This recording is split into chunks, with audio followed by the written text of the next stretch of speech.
அதனால இரும்பு கடம்னு இன்னொரு முறை இந்த வார்த்தையெல்லாம் பயன்படுத்தி மிரட்ட பாத்தீங்கன்னா ரகுபதி அவர்கள் இருக்கிற இடம் அவருக்கே தெரியாது. எங்களுக்கும் தெரியும் எப்படி உங்களை அடக்க வேண்டும், எங்களுக்கு தெரியும், பொறுத்துக்கிட்டு இருக்கும். அமைச்சருக்கு சேகர்பாபு அவர்களுக்கு சில விஷயத்தை நான் தெளிவுபடுத்த விரும்புகின்றேன். அவருக்கு திருப்பரங்குன்றத்தினுடைய சரித்திரம் சேகர்பாபு அவர்களுக்கு தெரியுமா? 1926 சுதந்திரத்திற்கு முன்பு இதே பிரச்சனை இங்கே வரும் பொழுது அங்க இருக்கக்கூடிய சப்பார்டினேட் ஜட்ஜ் ஒரு தீர்ப்பு கொடுக்குறாங்க. திருப்பரங்குன்றம் கோயில் எந்த டவுட்டுமே இல்ல, தேவஸ்தானத்துக்கு சொந்தம், மலை யாருக்கு சொந்தம், அந்த பகுதிக்குள்ள அரசு நிலங்கள்ல இருந்து அரசுக்கு சொந்தமான. 1926 கொடுக்கப்பட்ட தீர்ப்பு என்பது மிக தெளிவா இருக்கு. திருப்பரங்குன்றத்தை பொறுத்தவரை அது முழுமையா கோயிலுக்கு சொந்தம். அது 1926 அப்பீலுக்கு போறாங்க ஹைகோர்ட். 30 நாள் சபார்டினேட் ஜட்ஜில் நடந்த ஒரு என்கொயரி ஒரே நாள் ஹைகோர்ட்ல இருவரும் சமாதானமா போங்கன்னு சொல்றாங்க. 1931 ஃபைனல் பிரிவி கவுன்சில், அதான் highest law of the land. Privy Council என்ன சொல்றாங்கன்னா, இது மிக தெளிவாக, இது முழுமையாக சபார்டினேட் ஜட்ஜி கொடுத்திருக்கக்கூடிய தீர்ப்பை ஏத்துக்கிறோம், இது முழுமையா கோயிலுக்கு சொந்தம், அதோட பிரச்சனை முடிஞ்சது. அதன் பிறகு ரயில்வேஸ் அந்த கோயில் இருக்கக்கூடிய பாறையெல்லாம் உடைச்சு அதை மைனிங் பண்ண முற்பட்ட பொழுது கூட திருப்பரங்குன்ற கோயிலுடைய அத்தாரிட்டிஸ் அதை தடுக்கிறாங்க. நான் சொல்றது ஆங்கிலேயர்கள் காலத்துல. இன்னைக்கு ஆங்கிலேயர்கள் இந்து மக்களுக்காக தற்காத்த ஒரு கோயிலை இப்ப இருக்கக்கூடிய அந்த திராவிட கும்பல், குறிப்பாக திராவிட முன்னேற்ற கழகம் அதை கொடுப்பதற்கு தயாரா இருக்கிறது தான் வேடிக்கை. அதனால சேகர்பாபு அவர்கள் முதல்ல இதெல்லாம் பேசுறதுக்கு முன்னாடி 1931 பிரிவி கவுன்சிலுடைய தீர்ப்பு எடுத்து ஒரு படிக்கணும். இன்னைக்கு புதிதாக இன்னொரு மதத்தை சார்ந்தவர்கள் இதை பிரச்சனை ஆரம்பிக்கிறாங்க. மேல காவல்துறை அனுமதிக்கிறாங்க, அவங்க போய் சாப்பிட்றாங்க, ஆடு எடுத்துட்டு போறாங்க, ஒரு மக்களால் தேர்ந்தெடுக்கப்பட்ட எம்பி எடுக்கிறாங்க. ஒரு எம்பி மேல நடவடிக்கை எடுக்க துப்பில்லை அவருக்கு. இன்னைக்கு சேகர்பாபு அவர்கள் வீர வசனம் பேசிட்டு இருக்காங்க. சட்டத்துறை அமைச்சர் ரகுபதி சொல்றாங்க இரும்பு கடம் கொண்டு அடக்குவோம். நேற்று நீங்க அடக்கின லட்சணத்தை தானே பார்த்தோம். தமிழ்நாடு ஃபுல்லா உங்க காவல்துறை எங்க போய் யாரை பிடிக்கணும்னா, சாதாரணமா பெண்கள்கிட்ட குழந்தைகள்கிட்ட யாரு தவறு பண்றாங்களோ அவங்கள போய் பிடிக்கணும். அந்த காவல்துறைய பாரதிய ஜனதா கட்சி கிட்டத்தட்ட 350 பேர்த்துக்கு மேல வீட்டுல நைட்டு 2 மணில இருந்து காவல்துறை அங்க போட்டு அவங்கள கைது பண்ணி வச்சிருக்கிறீங்க. நன்றி சொல்லிக்கிறேன் காவல்துறைக்கு. ஏன்னா அந்தந்த ஊர்ல பாரதிய ஜனதா கட்சி தலைவர்களை நீங்க பெருசா வளர்த்திக்கிட்டு இருக்கீங்க. தெருவுல எங்க ஆளுகளை பெரிய ஆள் ஆயிட்டு இருக்காங்க. போலீஸ் 10 பேர் கைதா பண்ற அளவுக்கு நீங்க பெரிய ஆள் ஆயிட்டீங்களா? அதனால முதல்ல தமிழக காவல்துறைக்கும் முதலமைச்சருக்கு நன்றி சொல்லிக்கிறேன். நேற்று 350க்கு மேற்பட்ட இடத்துல தமிழக பாரதிய ஜனதா கட்சியை கைது பண்ணி வச்சதுக்கு. ஏன்னா நீங்களே பெரிய ஆளாக்குறீங்க, மக்கள் நாயகர்களா அவங்களை கொண்டு வர்றேன். அதே நேரத்துல அந்த காவல்துறை எங்க பயன்படுத்தி இருக்கணும்? 4 மணிக்கு மதுரை மெட்ராஸ் ஹைகோர்ட் பெஞ்ச், மதுரை பெஞ்சில தீர்ப்பு வந்த பிறகு எங்க போச்சு உங்களுடைய கௌரவம், உங்க வீரம் எல்லாம்? 1 மணி நேரத்துல மக்கள் சேர்ந்திருக்கிறாங்க. தீர்ப்பு கொடுக்கப்பட்டு 1 மணி நேரத்துல மக்கள் நிக்கிறாங்கன்னா எந்த அளவுக்கு தன்னெழுச்சியாக மக்கள் வந்திருக்கிறாங்க. ஆனால் சேகர்பாபு அவர்கள் முதல்ல சரித்திரத்தை தெரிஞ்சுக்கணும். வெறும் காவி வேட்டியை கட்டிக்கிட்டு பட்டைய போட்டுக்கிட்டு நான் முருக பக்தன், நான் சிவபக்தன் சொல்லி தெரிஞ்சா மட்டும் பத்தாது. சேகர்பாபு அவர்கள் உண்மையான ஒரு சனாதன தர்மத்தை நம்பிக்கை இருக்கக்கூடிய மனிதர்னா, சனாதன தர்மம் இந்து தர்மம் வேறுபடுத்தாதுங்கண்ணா. இஸ்லாமியர்களாக இருந்தாலும் நம்ம சகோதரர்கள் தான். ஆனா இதுல பிரச்சனை ஆரம்பிப்பவர்கள் யார்? இத்தனை காலமாக அமைதியாக இருந்த திருப்பரங்குன்றத்துல பிரச்சனை ஏற்படுத்தி இருப்பவர் யார்? இதை முதல்ல சேகர்பாபு அவர்கள் ரகுபதி அவங்க இரும்பு கடத்தை கொண்டு அடக்குவோன்னு அந்த சீன் போட்டு சுத்துனீங்கன்னா உங்களை எப்படி அடக்க முடியும் என்று எங்களுக்கு தெரியும். அதே மாதிரி நாங்கள் அடக்கி காட்டுவோம். அதுக்குள்ள போக வேண்டாம்னு நினைக்கிறேன். அதனால வார்த்தையை பயன்படுத்தும் பொழுது ரகுபதி அவர்கள் வார்த்தையை சரியா பயன்படுத்தணும். இன்னைக்கு எம்எல்ஏவா இருக்கேன், அமைச்சரா இருக்கு. எத்தனை நாளைக்கு எம்எல்ஏ அமைச்சரா இருந்துருவீங்க? நாளை காலையில் இருந்துருவீங்களா? அதனால எம்எல்ஏவாக இருக்க, அமைச்சரா இருக்குன்னு சொல்லிட்டு இந்த வாய்க்கு வந்ததெல்லாம் பேசுனீங்கன்னா உங்களை எப்படி அடக்க வேண்டும் என்பது எங்களுக்கும் தெரியும். நாங்கள் அதை செய்தி காட்டுவோம். மக்கள் பிரதிநிதியா இருக்கிறீங்கிற ஒரே காரணத்துக்காக மரியாதை கொடுக்கிறோம். அந்த மரியாதையை தற்காத்து கொண்டு பேசுகின்ற வார்த்தைகள் சரியா இருக்கணும். அதனால இரும்பு கடம் கொண்டு அடக்குவோம். இவங்களாம் தப்பு பண்ணவங்களா? இவங்களாம் கஞ்சா வித்தவங்களா?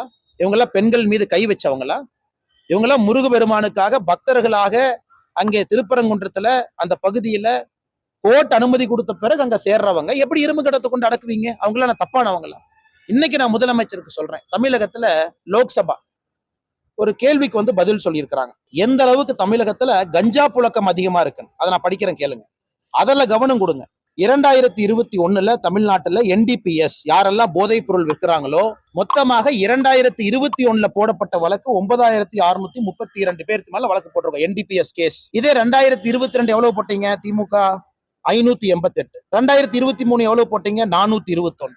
2024 எவ்வளவு போட்டீங்க? 113. வெக்கமா இல்லையா? ஒரே ஒரு வருஷத்துல 2021 கஞ்சா வழக்கு NDPS 9632 வழக்கு போட்டிருக்கோம். 2022, 23, 24 3 ஆண்டுகளும் சேர்ந்து மொத்தமா போட்டப்பட்ட வழக்கு 1122. எப்படி கஞ்சா இங்க கட்டுப்படி இதுவாகும்? எப்படி நீங்க ஸ்டாப் பண்ணுவீங்க? இன்னைக்கு கஞ்சாவுடைய தலைநகரமாக தமிழகம் இருக்குன்னா இதுலயே தெரியுது, லட்சணம் தெரியுது. NDPS நீங்க கேஸ் போட்ட லட்சணம் தெரியுது. இங்கே காவல்துறையை பயன்படுத்தணுமா? அதை விட்டுட்டு 350 பிஜேபியினுடைய வீட்டுல போய் காலையிலிருந்து நான் கைது பண்ணி சிறையில வைப்பேன். வெக்கமா இல்லையா உங்களுக்கு எல்லாம்? இதுல வீரவசனம் அமைச்சர் சேகர் பாபு அவர்கள், ரகுபதியை போன்றவர்கள் வெக்கமே இல்லாம வீரவசனம் பேசிக் கொண்டு தெரிகின்றார். அதனால இரும்பு கடம் கொன்று அடக்குவன்னு முருக பக்தர்கள் மீது கை வச்சீங்கன்னா நீங்க இருக்க மாட்டீங்க. இன்னைக்கு நான் தெளிவா சொல்ற கேட்டு, எங்களுக்கும் தெரியும் எப்படி உங்களை அடக்க வேண்டும், எங்களுக்கு தெரியும், பொறுத்துக்கிட்டு இருக்கும். தார்மீக ரீதியா கோர்ட் என்ன அனுமதி கொடுத்திருக்காங்களோ அதுபடி இது நடந்துகிட்டு இருக்கு. இத்தனைக்கும் நான் அந்த இடத்துக்கு போக கூட இல்லை. அதனால இரும்பு கடம்னு இன்னொரு முறை இந்த வார்த்தையெல்லாம் பயன்படுத்தி மிரட்ட பாத்தீங்கன்னா ரகுபதி அவர்கள் இருக்கிற இடம் அவருக்கே தெரியாது. நான் அமைதியான முறையில அறவழி முறையில சொல்றேன், அமைச்சர் என்பதை தெரிஞ்சு சொல்றேன். இந்த மிரட்டுறது உருட்டுறதெல்லாம் கரவேட்டி கட்டிருக்கிற திமுக காரங்கிட்ட இன்ப நிதிக்கு போஸ்ட் அடிச்சு ஓட்டுறவங்க சொல்லிக்கங்க. எல்லாம் முருக பக்தர்களை பார்த்து அமைதியான முறையில் அறவழி அத்தனை பேர் சேர்ந்தாங்க. என்ன பண்ணாங்க? பச உடைச்சாங்களா? தீ வச்சு கொளுத்தாங்களா? பொது சொத்துக்கு சேதம் விளைவிச்சாங்களா? அமைதியான முறையில பேசிட்டு போயிருக்கிறாங்க. அதனால தமிழகத்துல இன்னைக்கு பிரச்சனை உருவாக்குவது யார்? பிரச்சனை உருவாக்குவது திமுக. இத்தனை காலமா சும்மா திருப்பரங்குன்றத்தை ஊதி பெரிதாக்கியது யார்? நவாஸ்கனி போறதுக்கு அங்க என்ன ரைட்ஸ் இருக்கு? அங்க போய் மாமிசம் சாப்பிடறதுக்கு என்ன ரைட்ஸ் இருக்கு? அதையெல்லாம் பார்த்த மேல நீங்க கைது பண்ணீங்களா, நடவடிக்கை எடுத்தீங்களா? காரணம் அப்பீஸ்மெண்ட், மைனாரிட்டி கம்யூனிட்டி அப்பீஸ்மெண்ட் ஓட்டு எனக்கு வேணும், அப்பதான் அவங்க ஓட்டு போடுவாங்க. அதற்கு அக்கறை சொல்லக்கூடிய திராவிட முன்னேற்ற கழகம் அமைதியான முறையில இந்து பக்தர்கள் வந்தா, முருக பக்தர்கள் வந்தா ஏன் கை வைக்கிறீங்க? இதைத்தான் நான் திரும்ப கேட்கிறேன். அதனாலதான் விலாவரியா சொல்ல வேண்டிய ஒரு கடமை பிரிவி கவுன்சில் தீர்ப்புல இருந்து. அதனால காவல்துறை NDPS கேஸ் அங்க அனுப்புங்க. வெறும் 1122 கேஸ் போட்டு வச்சிருக்காங்க 3 வருஷத்துல. ஒரே வருஷம் 9632 அங்க போடுங்க, சந்தோஷப்படுறோம். அந்த வீரவசனத்தை பிஜேபி தலைவர்கள் மீது, தொண்டர்கள் மீது காட்டாது.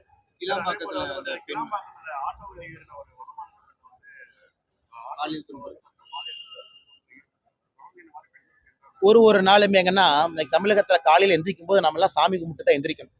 நேற்றை விட இன்னைக்கு என்ன கோரமா இருக்கும், இன்னைக்கு விட நாளைக்கு என்ன கோரமா இருக்கும்.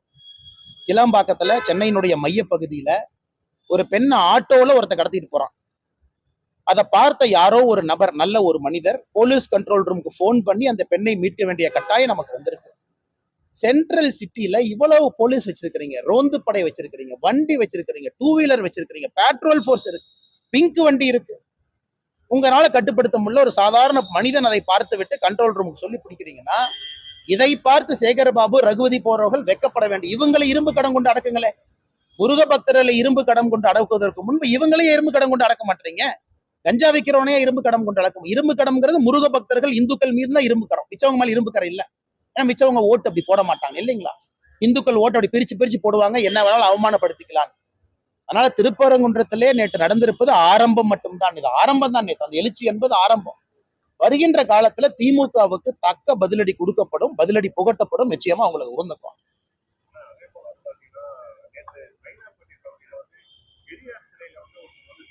அது தவறுனே. நான் ஏற்கனவே சொன்னது போலதான், பெரியாரின் மீது உடன்பாடு இல்லை, கோயிலுக்கு வெளியே அந்த வாசகத்தை வச்சிருக்கிறாங்க, உடன்பாடு இல்லை, அதை எடுத்துட்டு போய் பொது இடத்துல வச்சிடறோம். பிடிச்சவங்க பாருங்க, பிடிக்காதவங்க போகாதீங்க. மக்கள் பாக்குற பொது இடத்துல வைக்காதீங்க. காமனா கவர்மெண்ட் சொல்ற இடத்துல எல்லா தலைவர் சிலையும் வச்சுக்கலான்னு தான் நாங்க சொல்றோம். அதற்காக ஒரு தலைவரை போய் நான் செருப்பில் அடிப்பேன், அவமரியாதை செய்வேன், அவமானப்படுத்துவேன் என்பதில் எங்களுக்கு நம்பிக்கை இல்லை, ஏற்புடையதல்ல. அது மிக மிக தவறும் கூட. அது போல் செய்யக்கூடாத. காரணம், எல்லா தலைவர்களையும் எல்லோரும் ஏற்றுக்கொள்வார்கள் என்பது ஜனநாயகத்துல மரபு கிடையாது. சில பேர் எதிர்ப்பாங்க, சில பேர் ஏத்துக்குவாங்க. பெரியாரை நாங்களும் பல இடத்துல அவரை ஏற்றுக்கொள்ளவில்லை என்றால் அதற்காக போய் அவமரியாதை செய்வது ஒரு நியாயமான ஒரு விஷயம் அல்ல. இதை யாராக இருந்தாலும் கூட இதை வன்மையா நான் கண்டிக்கிறேன்.